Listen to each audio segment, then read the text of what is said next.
What's up, folks? Welcome back to another edition of SHU Outdoors. My name is Mick. I'm your host, and today is going to be episode 3 of the federal prison system versus a New York State prison system. And it's completely two totally different systems. I did this series because I really wanted to highlight the fact that the feds, more often than not, get it totally wrong. The difference is that the feds just will stop talking about things, and because they control the media, all kind of things go on in federal prison that the average public doesn't ever even know happens. All kind of vicious attacks and all kind of stuff, and nobody even never knows it even if it ever occurred. So that was the main reason why I did this series. I got a couple of comments on my last video, and I want to share it with my viewing public. This is from Keith-NM3UF. It was 5 hours ago. Sing Sing is located north of New York City. I gave him a thumbs up, and he is correct. It's about 35, 40 miles or so north of New York City in Austin, New York, which I thoroughly explained that in my video. I appreciate you clarifying for me anyway, Keith. And the same guy left another comment. Federal prison is generally have stricter security than state prisons. But I totally disagree with that, Keith. I've been in New York State maximum security prisons, and I've been in federal maximum security prisons. In New York State, if you're in a maximum security prison, Keith, you're locked in your cell unless you have somewhere to go. So, you could go to the yard, or you could go to the mess hall, or you could go to a program, etc. But when you come back, to your house, the housing unit is a cell. There is no day room to hang out in the daytime. So if you're not somewhere conducting, official sanctioned activity, like you're in your cell. And the feds in a United States penitentiary, they unlock the doors every morning at 6 o'clock, 7 o'clock on weekends and the holidays, and you're out all day long until 4:30 count, man. Okay?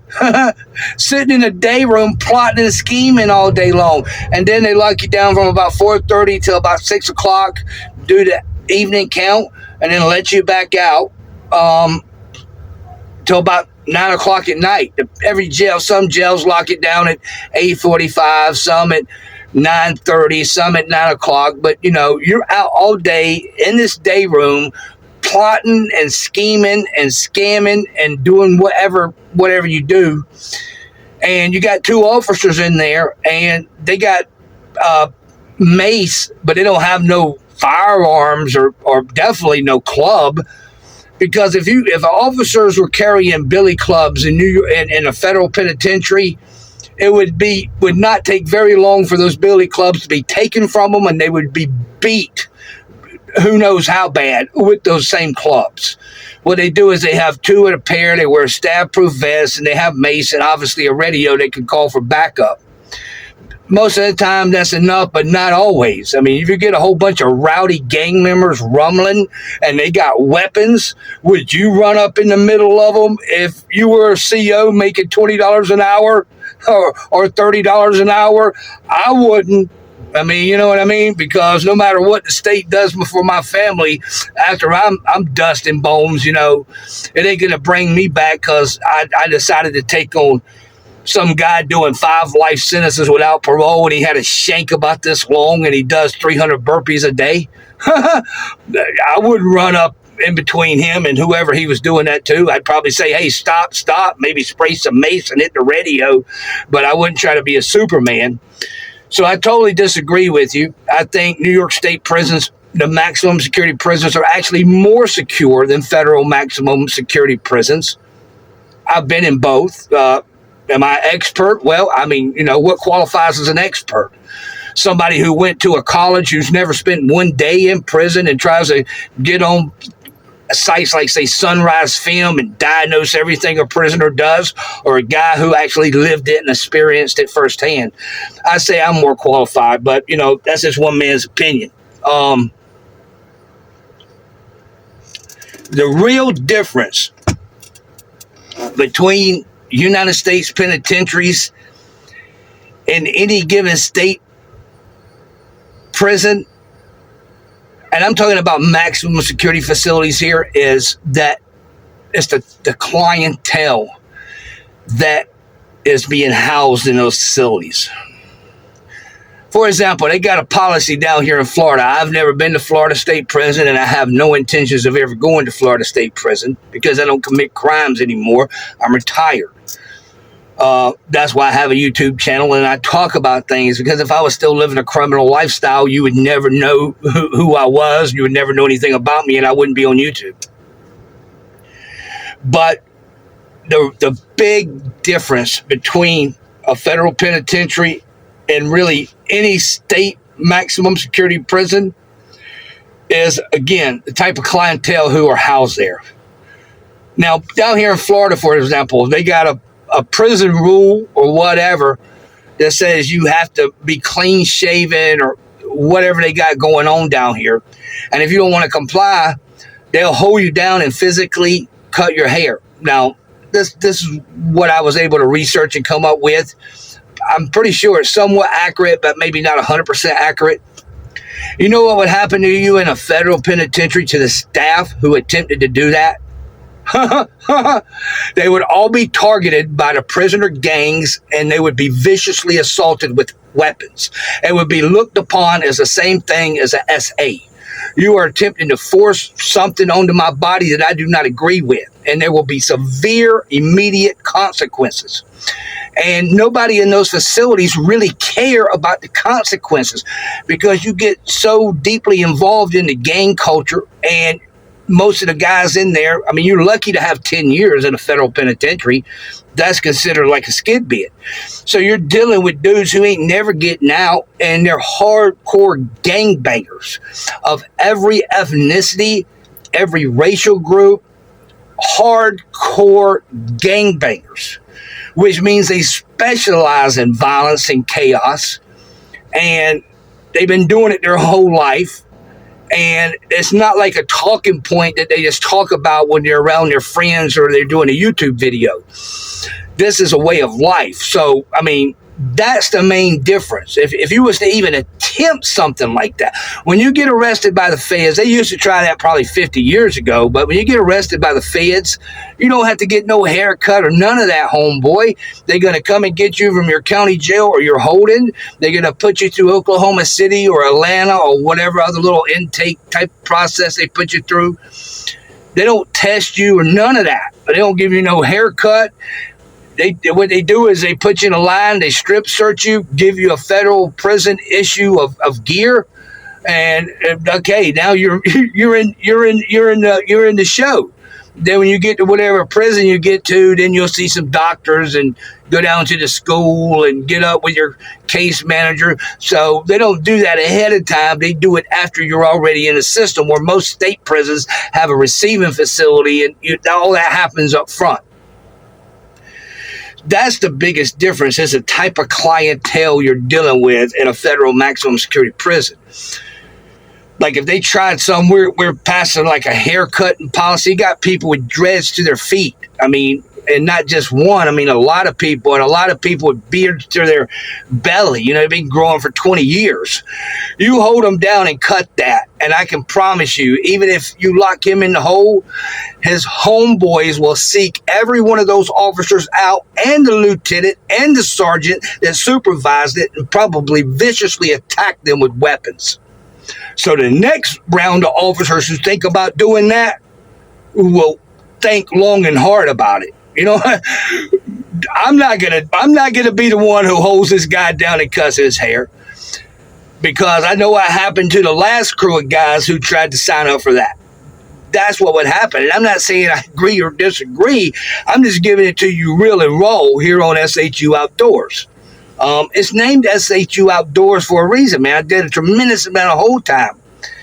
You know, months and months and months, year, lockdowns. I don't even know exactly how much, but I know it equaled up to years. So when I started this channel, I said the perfect name for it is SHU Outdoors. You see, in the general population, in the general public, right, there's this idea that when you go to prison, prison becomes your problem. And if you're coming from the, the surface world, shall we say, the world full of light, well, yeah, that's probably true, and that's probably the way you would see things. But when you grew up in the streets and you grew up on the dark side and you grew up poor in poverty, you don't look at it like that. Every day I did in prison, it was never prison is my problem. No, homeboy, I am the prison's problem, okay? I never agreed to follow none of your rules, none of your regulations. None of that shit means nothing to me. I may follow them, you know what I mean? If it's convenient, or I may not follow them. I didn't agree to that, you know what I mean? Like I didn't agree to none of these laws and all these rules and shit you passed.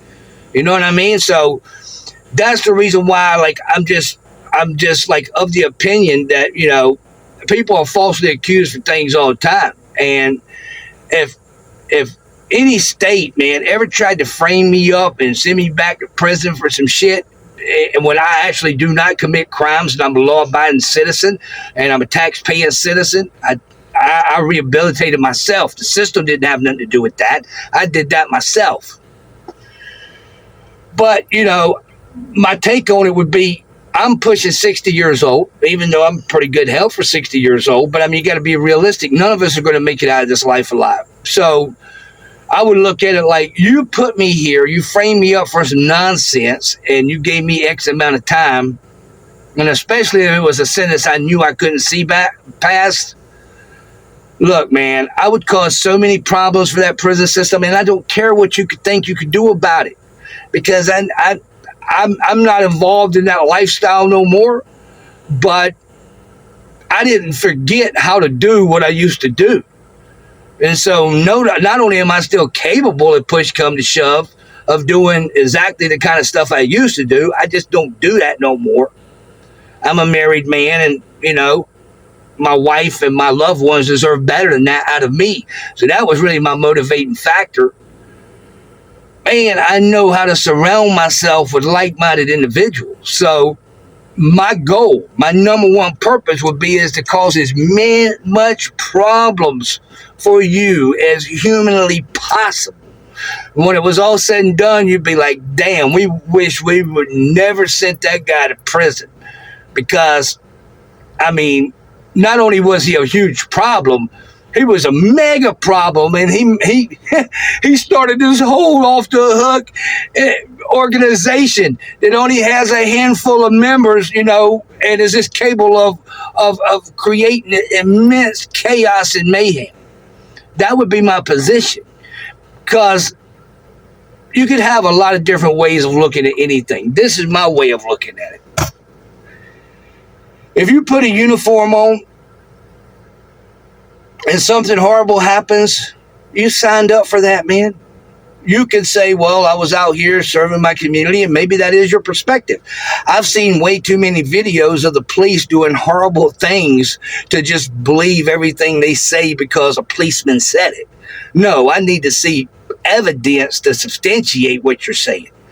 And it's the same way for a bad guy. If you're out here up to something and something horrible happens, don't cry about it if something bad happens, because in effect, you signed up for that. If it's one thing if you get drafted into the Army, but if you're some gun-ho type and you say, hey, man, I really want to go fight old Donald Trump's war for him, and you rush out to the recruiter and you go over here to Iran or one of these other places and you get your arms and legs blowed off, I mean, that's horrible. I'm not happy that happened to you, but don't cry about it because you signed up for that. You said, hey, man, I want to go fight your wars for you, old Trump boy. I can't hardly wait to get over there, okay? And you went over there, and the Iranians gave you more of a fight than you anticipated. And either you didn't make it back home, or you did, you made it back home half the man you was when you went. But you signed up for that, homeboy. again, I'm not happy that happened to you, but that, you know, and this whole thought process that I just laid down to you right here is the way your average federal maximum security prisoner is going to see things. I am not your problem. You're not my problem. I'm your problem. Okay? And that's just the way it's going to be handled, you know? Um, um, each prison system, each state prison system, it operates within the lexicon that the prisoners that are housed there allow it to be operated in. I mean, you're like Louisiana State Prison. They got these dudes out in the field picking turnips and cotton and watermelons and shit. They would never be able to get that off in California or New York or some shit like that. It just locked the whole jail down indefinitely. Okay, we don't give a damn if we don't never come out to sale. I'm not picking none of your damn cabbage, your lettuce, your cucumbers. If you wait for me to pick them, that shit's gonna rot. It ain't even never gonna get planted. But if it did get planted, the shit'll rot in the field. Okay, and you still gotta feed me. Like I said, you're not my problem. I'm your problem. So the real reason why that happens in Louisiana and these other places that it happens and stuff is because the prisoners allow it to happen. It's the same reason why, you know, I've heard these guys in certain states saying, well, the white guys couldn't do nothing because they was outnumbered. They would have immediately been crushed. Well, obviously, there's no white guys in there to realize, well, yeah, you'll outnumber us 100, 50 to 1 or 60 to 1. So we'll just take 5 or 6 of us and we'll just get swords and we won't have no arguments with you or nothing. And we'll just run up in a crowd of you and just start stabbing you. And keep stabbing you until either we go down, you go down, the police start shooting, whatever, catch you slipping. That's the way you deal with when you're vastly outnumbered and you really have no wins. You just go on, like of a better word, a mission, a kamikaze mission, understanding I might go down, but I'll take as many of you to hell with me as possible. And when you put, that's fear, okay? Fear is always much more powerful than respect. You see, respect can change. It can take you a lifetime to earn respect, all right? And respect is very important when you're dealing with your friends and your loved ones and people you care about, because that's a different relationship. But when you're dealing with people that are violent and are bullies, I don't need you to respect me. I don't need that. What I want, I would much prefer that you fear me, okay? You fear me because you know if I'm there, there could be 20 of y'all, okay, or more, and y'all might eventually do me dirty. But I'll run right in the middle of you with a sword and just stab 4 or 5 or 6 of you before you even realize what's going on, or at least 2 or 3, and hurt you real bad. And after the incident's over and y'all go and discuss it, we're all in the hole and whatever, you're going to really not like me even more, but in the back of your mind, you'll fear me, okay? And you'll fear everybody that runs with me, all right? Because that's the way we give it up. That's the way we get down. We're past the consequences. The consequences don't matter no more, because even if I don't get in any more trouble and follow every rule, if I get 20 years or some, like football type of number like that, I'll never see the light of day anyway. I mean, how long can you live? You know what I mean? So it don't matter. And that's just my whole approach to life. Like I do this video, I do YouTube, SHU Outdoors, man, and I just keep it raw.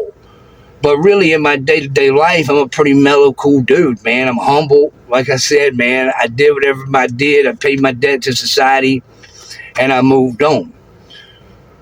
But the way a prison system runs really reflects the kind of clientele it's dealing with.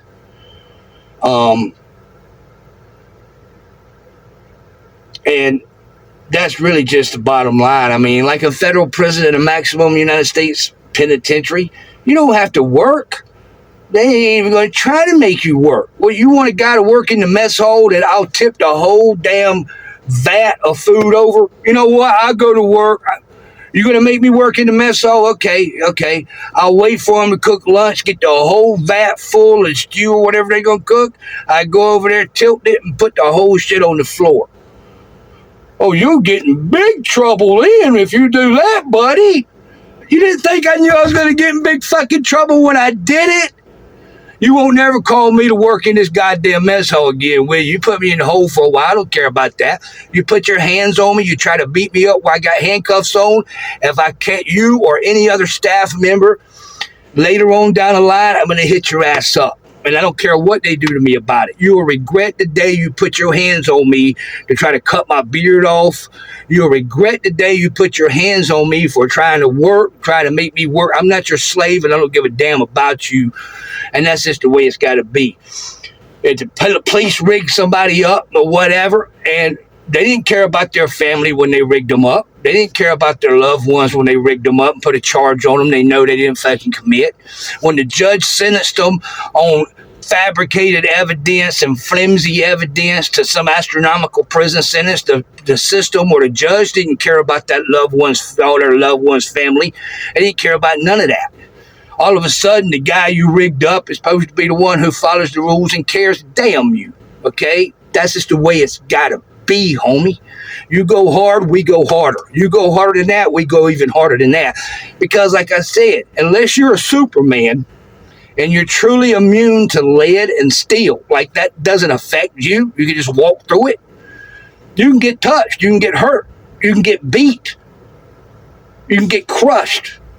But that is there's always a flip side of that coin. You have to know when you go into that, it's subject to happen to you too. So, I mean, it's on like Donkey Kong. And none of us might not make it out of this shit alive. And none of us can cry about it, homie. That's the thing. You're going to be a warrior, be a warrior. Don't be a little crybaby.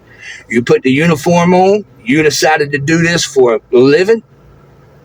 And if you got to do something horrible to somebody, and that's a part of the job.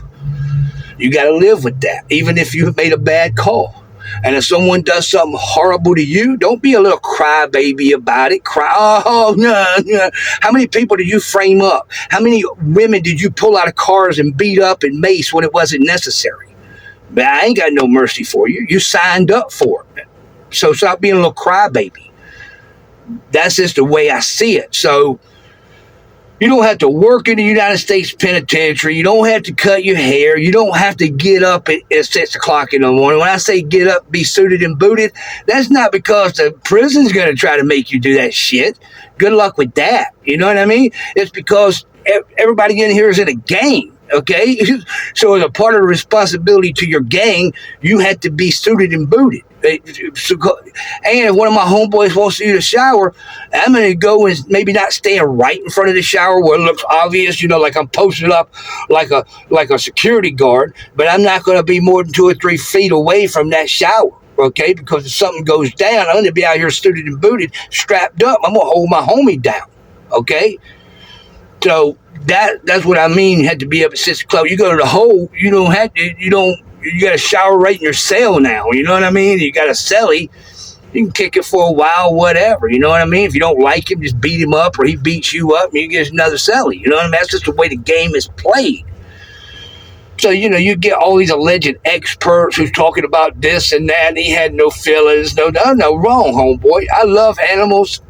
If I had the money, I'd have an animal rescue, and I'd take in stray dogs and cats and show them love and care about them and feed them and all that. Okay, so I'm a very gentle, kind, caring person, but that is reserved for people that got that coming. If you out here and you're doing whatever you do and you put yourself in a warrior's position, you're a cute little girl with a nice bottom, and when I say about little girl, let me clarify. You're a lovely young woman, and you could have been a model or whatever, but you chose to put a uniform on and be a warrior. Well, you're not a woman no more. You got a uniform on, so I don't see you as a woman. I see you as a warrior. Okay. Now, if you're a woman and you're living, you're just begging for milk for your children or something, yeah, you're a woman, you're non-combatant, and I got no problem with you. You got nothing to worry about from me. So, no, I see things exactly like any reasonable warrior would see things. You know what I mean? That's the way it is. So stop deluding yourself and stop getting on here and crybabying.